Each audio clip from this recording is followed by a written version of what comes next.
ഹലോടാ. പറയാമി. പിന്നല്ലേ, ഞാന് ഇന്നലെ രാത്രിയേ നിന്റെ അടുത്ത് ഐ ലവ് യു ബേബി എന്ന് പറഞ്ഞില്ലേ? ആ അത് നിനക്ക് അയച്ചതല്ല കേട്ടോ, ഞാൻ എന്റെ ലവർക്ക് അയച്ചതാ. ഓ അത് ശരി. എടാ, പിന്നെ ഞാൻ നിന്നോടൊരു വലിയ ടെഡി ബിയർ കൊണ്ടുവരാൻ പറഞ്ഞില്ലേ? അതും നിനക്ക് അയച്ചതല്ല കേട്ടോ, അതും അവൻ അയച്ചതായിരുന്നു. ഇത് വിട്, കൊഴപ്പില്ല. പിന്നെ നീ ഇതൊന്നും മനസ്സിൽ വെച്ചേക്കല്ലേ, നീ ഒക്കെ മാറ്റി കളയണേ. എടി അതൊക്കെ ഞാൻ ഇന്നലെ വിട്ടില്ലേ.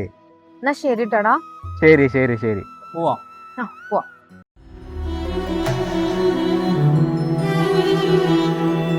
വാനം പോലെ ഒരു 100 കൈ നീട്ടി മാറിൽ ചേർക്കാം നിറതിങ്കള.